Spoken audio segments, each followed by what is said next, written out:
करावल नगर में कपड़े की दुकान में हुई बंदूक की नोक पर 1,10,000 रुपए की लूट। मामला सीसीटीवी में हुआ कैद। दिन दहाड़े बदमाशों ने लूट को दिया अंजाम।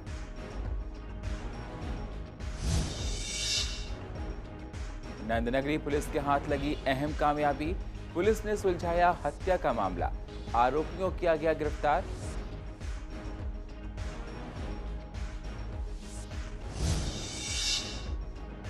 राम मंदिर के निर्माण होने पर जनता बेहद खुश। 5 अगस्त को जगमग होगी पूर्वी दिल्ली। देश का हर आगंतुक में है बेहद उत्साह।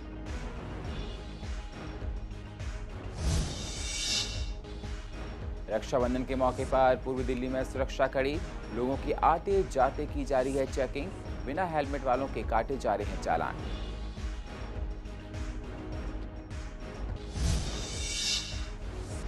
और स्वामी दयानंद अस्पताल के स्टाफ ने पुलिस वालों को बांधी राखी। राखी बांधकर पुलिस वालों की तारीफ। कोरोना काल में पुलिस वालों ने किया काफी अच्छा काम। नमस्कार, स्वागत है आप सभी का सीसीएन में। मैं हूं आपके साथ सुनील चौहान और आप देख रहे हैं पूर्वी दिल्ली खास। अब होते हैं रूबरू पूर्वी दिल्ली की अहम खबरों के साथ, लेकिन उससे पहले आप सभी दर्शकों को सीसीएन की तरफ से और हमारी तरफ से रक्षाबंधन के त्योहार की अनंत अनंत शुभकामनाएं। राजधानी दिल्ली में बदमाशों के हौसले इस कदर बुलंद हैं कि बदमाशों में पुलिस का कोई भय नहीं रह गया। बदमाश आए दिन लूट, हत्या जैसी वारदातों को अंजाम देकर पुलिस के लिए सिरदर्द बन रहे हैं। ताज़ा मामला उत्तर पूर्वी दिल्ली के थाना खजूरी इलाके का है, जहां दिन दहाड़े 2 हथियारबंद बदमाशों ने एक रेडीमेड दुकानदार से पिस्टल की नोक पर 1,10,000 रुपए की लूट को अंजाम दे डाला। साथ ही बदमाशों ने दुकानदार और दुकान पर काम करने वाले शख्स की पिटाई भी की और धमकी देकर बदमाश फरार हो गए। ये सारी घटना दुकान में लगे सीसीटीवी कैमरे में कैद हो गई। इस घटना के चलते मार्केट के दुकानदारों में डर का माहौल है। दुकानदार भय के माहौल में दुकानदारी करने के लिए मजबूर हैं। सर, मैं रेडीमेड की शॉप चलाता हूं और मेरी शॉप पे डकैती हुई और क्या कहते हैं, यहाँ पे 2 बदमाश आए मेरे को। दोनों ने पिस्टल दिखाई और मेरा कैश था जो मेरा सेल थी, अभी काम नहीं है और अभी एक ही दिन उसी दिन काम हुआ। उस दिन काफ़ी कैश था और बाहर से भी आया था थोड़ा मेरा, तो 1,10,000 रुपये के करीब मेरा फुल कैश था। और मेरे को मारा भी है और मेरा पैसा भी लूट के लेके गए और मुझे धमकी भी दे के गए हैं, क्योंकि इस एक रोड पे चौकी नहीं है, कोई पुलिस वाला नहीं होता, कोई रोड पे चौकी नहीं है, बैरिकेडिंग नहीं होती। मेरे साथ ऑलरेडी पहले ही मैं 6-7 साल से यहाँ पे इस बिजनेस को डेवलपमेंट कर रहा हूँ, चला रहा हूँ। और क्या कहते हैं, मेरे को पहले ही एक बार मेरी 3-4 बार मेरे साथ वारदात हो चुकी है। एक बार बैक साइड से पीछे से चोरी की है, आगे से टेंट लगा के दुकान उखाड़ी है पूरी की पूरी। आप देख सकते हो, इतने ताले लगा रखे हैं, इतनी सेफ्टी करने के बाद भी ये सब हो रहा है। नहीं सर, मार्केट के व्यापारी कोई भी अपने आप को सेफ नहीं मानता। और कुछ लोग ऐसे हैं पुलिस वाले, वो बोल रहे थे कि सर आप 8 बजे चले जाया करो, सर 9 बजे चले जाया करो। अब ये देखो ना सर, हम तो कपड़े वाले हैं, हम तो 8 बजे 7 बजे कैसे चले जाएंगे? हमारा काम तो दिन भर कुछ होता ही नहीं है ना, और नहीं काम है भी नहीं, और इसी टाइम काम होता है, उसी टाइम कैसे चला जाए? आज भी 9:45 बजे ही दुकानदारी लूट जाती है। मार्केट में परसों रात को यहाँ पे कुछ 1-2 ग्राहक खड़े थे, भाई कपड़े दिखा रहे थे, दूसरा भाई भी था वो भी कपड़े दिखा रहे थे। आए, गन पॉइंट पर लिया और फोटो मचाते गन पॉइंट पर लेके वापस। उत्तर पूर्वी दिल्ली के थाना नंदनगरी इलाके में सुमित नामक शख्स की हत्या की गुत्थी को पुलिस ने सुलझा लिया है। इस मामले में पुलिस ने हत्या करने वाले 3 आरोपियों को गिरफ्तार किया है। पुलिस की गिरफ्त में खड़े हुए 3 आरोपी वसीम, शकील और इंद्रजीत हैं, जिन्होंने सुमित नामक शख्स की पीट कर हत्या कर दी थी। पुलिस के अनुसार में सुमित अपने पिता के साथ शिवपुरी में दुकानें चलाते थे और ब्याज पर पैसे देने का काम किया करते थे। मित्र सुमित वहीं वसीम नामक शख्स को ब्याज पर काफी पैसे दे चुका था। सुमित लगातार वसीम से पैसों की मांग कर रहा था। उसकी हत्या की साजिश रचने के लिए बुलाया और उसकी लाठी डंडों से पिटाई कर उसकी हत्या और सबूत मिटाने के लिए स्कूटी भी जला दी। सुमित को गाड़ी में वसीम ने अपने साथियों के साथ पुलिस ने तीनों आरोपियों को सलाखों के पीछे पहुंचा दिया है। मेरे दामाद हैं सुमित ठाकुर जी, इनका पैसे का लेन देन चलता है, फाइनेंसर है ये, फाइनेंसर काम चलता है और वसीम से भी लेन देन में ही इनका काम चला था, जिसके कारण ये इनके साथ ये ट्रेजेडी घटी है। अब घटी है लेन देन में घटी है या किस बुत पर घटी है या किसने क्या है, तो हम ये चाहते हैं कि इसका पूरा खुलासा हो। किसने कराया है नहीं कराया वो बात की बात है, लेकिन इस पे मेरे दामाद को पूरा इंसाफ मिलना चाहिए। वसीम बहुत फ़ोन करता था। वसीम मामला ने वो उनका लेन देन का काम था, पैसे वैसे देते थे ये उनको ब्याज पे जी, वो पैसे चलवाता था। पैसे ये देते थे उनको, उनको ब्याज पे। वो अपने सालों को भी दिलाया उन्होंने। उस दिन बहुत फ़ोन कर रहा है मेरे पति को। मेरे पति बेहोशी की हालत में थे। उन्होंने बोला कि 10 तारीख तक मैं तुझे पार्टी दूंगा भाई। इन्होंने कहा मैं पार्टी नहीं खाऊंगा, मैं बाहर का नहीं खाता। वो ज़बरदस्ती जिद करने लग गया कि पी लियो भाई, तुझे पिला दूंगा। इन्होंने कहा मेरे पति ने मैं पीता नहीं हूँ भाई, कह रहे मैं कोल्ड ड्रिंक पिला दूंगा तेरे लिए। फ़ोन करके बुलाया था कि भाई सुमित पार्टी है, आना है आपको, हैं जैसा उसकी मतलब घरवाली भी बता रही है। तो ये वसीम नाम के बंदे ने बुलाया इसको, तो ये 8:20 पे वहाँ से ये निकल गया। कितनी तारीख की बात है? ये 30 तारीख। राम मंदिर निर्माण को लेकर तैयारियां पूरी हो चुकी हैं। 5 अगस्त को भव्य राम मंदिर के नींव का पूजन देश के यशस्वी प्रधानमंत्री अयोध्या में जाकर करेंगे, जिसकी तैयारियां लगभग पूरी हो चुकी हैं। पूर्वी दिल्ली के आवाम भी राम मंदिर के निर्माण को लेकर बेहद खुश है। लोगों का कहना है खुशी इतनी है कि जिसका कोई ठिकाना नहीं। राम हमारे आराध्य हैं। पिछले कई सालों से रामलला टाट में हैं। बड़े सौभाग्य के ये दिन हैं जो हम लोगों को ये दिन देखने को मिल रहे हैं। देश का हर आगंतुक खुशी से परिपूर्ण है। एक हमारी दीपावली आती है और एक दिवाली बनेगी उस दिन, क्योंकि भगवान रामचंद्र 14 वर्ष का वनवास काट के आए थे। ये हम 500 वर्ष का वनवास काट के आ रहे हैं, जो इस दिन हम लोग नींव रखेंगे। उसके नेतृत्व में हम लोगों के क्षेत्र के लोगों ने ये तय किया कि घरों में दीप, फूल वर्षाएँ, भगवान राम की पूजा, आतिशबाजी और प्रसाद वितरण वगैरह किया जाएगा। इसमें हम लोगों को बहुत उत्साह है। कभी हमने सोचा नहीं था कि राम मंदिर हम लोग अपने टाइम में देख लेंगे, हमारे बच्चे कब देखेंगे। मेरे लगता है वो समय था, बड़े बुजुर्ग हमें बताते थे कि हमारा मंदिर है, एक राम मंदिर के बारे में बताते थे। आज हम लोग अपने समय सौभाग्य मानते हैं कि हम लोग अपने होते हुए ये राम मंदिर की नींव देखें।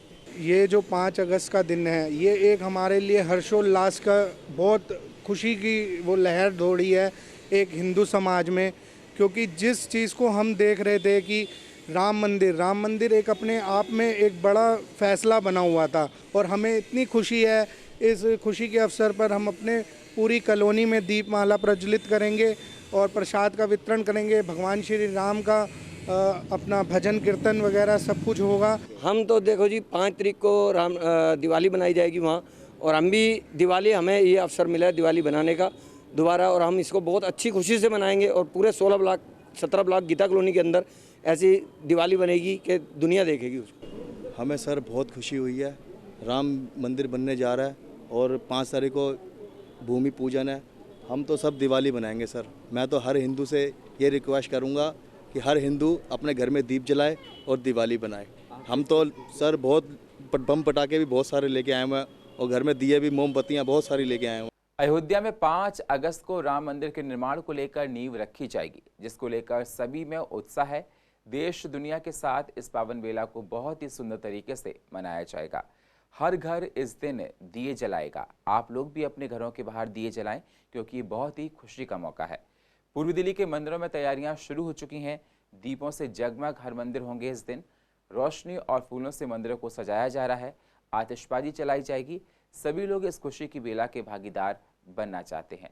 आप लोग भी इस पावन दिन खुशी से परिपूर्ण हों और दिए जलाएं, दिवाली सा माहौल बनाएं, क्योंकि राम मंदिर का निर्माण हम सब के लिए बहुत बड़ी बात है। यह हमारे लिए बड़ी प्रसन्नता का दिवस है। जैसे मंदिरों में लाइट व्यवस्था की जाएगी, सजावट की जाएगी, सभी लोग मर्यादाओं परंपराओं का, क्योंकि ये कोरोना का संकट होने के करके समुदाय के रूप में तो एकत्रित होने के लिए नहीं कहा जा रहा, लेकिन अपनी मर्यादाओं के अनुसार अपने मन मंदिर को भी सजाएंगे। मंदिरों को तो सजाया ही जाएगा, लेकिन मन मंदिरों को सजाएंगे। और दीपावली की तरह जो आनंद मनाया जाता है, क्योंकि दीपावली का उत्सव इसलिए मनाते हैं कि राम जी ने रावण पर विजय प्राप्त किया और अयोध्या वापस आए, तो यह भी एक दीप मालिका की तरह होगी, इसीलिए दीपक जलाने के लिए कहा गया है। बहुत ही महत्वपूर्ण कार्य जो राम मंदिर की नींव रखने जा रहे हैं आदरणीय प्रधानमंत्री जी, उसके लिए बहुत बहुत शुभकामनाएं और हम सबको बहुत खुशी का माहौल है। इसी प्रकार हमारे सभी दिल्ली के जितने भी धर्म स्थल है, जितने भी मंदिर हैं, उनमें दीपमाला की जाएगी और भी बहुत तैयारियां की जा रही हैं इस संबंध में। सभी के लिए बहुत खुशी का दिन है।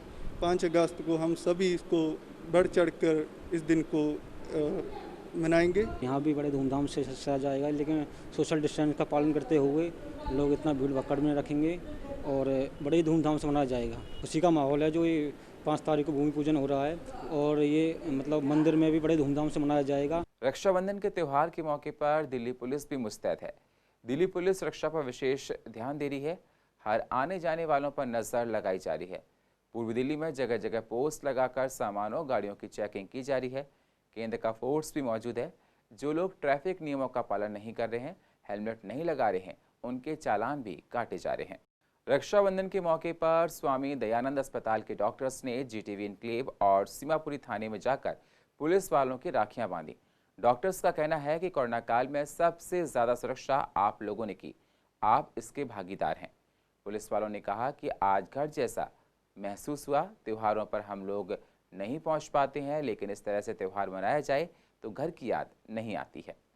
त्यागी जी ने ऐसी पहल की, हम सबका हौसला बढ़ाया। हम लोगों के यहाँ ड्यूटी करते वक्त घर जाने का मौका नहीं मिलता सब लोगों को। हालांकि कुछ लोगों को हम लोग कोशिश करते हैं जितने लोग जा सकते हैं उनको भेज दें, बट डेफिनेटली आज पब्लिक ज़्यादा निकलती है तो रोड पे भी हमारी प्रेजेंस की ज़रूरत होती है ताकि कोई अनफॉर्चुनेट इंसिडेंट ना हो जाए। तो ज़्यादातर लोग अपने घरों को नहीं जा पाए थे। तो बहुत बहुत धन्यवाद त्यागी जी के इस पहल का कि हम लोगों को लगा कि हम लोग घर होके आ गए, हम सब लोगों ने भी त्यौहार मना लिया। यहाँ पहुँचे एक इतना अच्छा अनुभव हुआ और ये हमारा सौभाग्य है। ये हमारे देश के प्रहरी है, रात दिन ये योद्धा तो यही है, असली कोरोना योद्धा। ये हमारी रक्षा भी कर रहे हैं और सब संभाल रहे हैं।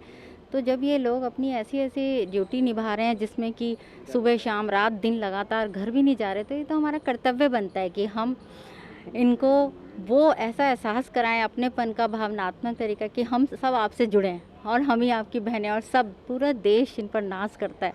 और हम इनसे चाहते हैं कि ऐसी रक्षा करें पूरे देश की और अपनी कर्तव्य निभाते रहें। अपने जीवन काल में पहली बार डॉक्टर को योद्धा की संज्ञा मिली थी, तो हमारे मन में भी ये चीज़ आई कि हम भी योद्धा, तो हमें भी सैनिक जैसा फील हुआ पिछले 4 महीने में जब से कोरोना शुरू हुआ। तो एक योद्धा दूसरे योद्धा की बात को समझ सकता है।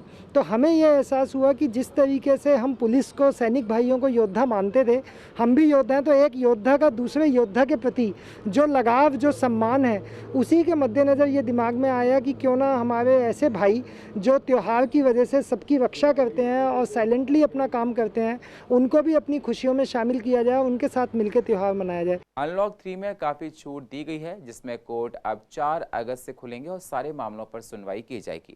जज घर पर रह के वीडियो कॉलिंग से सुनवाई कर सकते हैं। अगर नेटवर्क में कोई परेशानी आती है तो जज कोर्ट में आकर सुनवाई कर सकते हैं। अदालतों का भी अनलॉक सिस्टम स्टार्ट हो गया है। अभी 16 तारीख से अदालतों में पेपर फाइलिंग स्टार्ट हो गई थी। उसके बाद अब 4 अगस्त से दिल्ली हाई कोर्ट ने आदेश जारी किया है कि सारे ही मामलों की सुनवाई को वीडियो कॉन्फ्रेंसिंग के जरिए की जाएगी। जहाँ पर जजेस के घर में वीडियो कॉन्फ्रेंसिंग की फैसिलिटी में कोई प्रॉब्लम है तो वो कोर्ट में चैम्बर में आके कॉन्फ्रेंसिंग की सुविधा देंगे, और अगर बहुत आवश्यक होगा तो वो अदालत में फिजिकली बैठकर भी सुनवाई को करेंगे।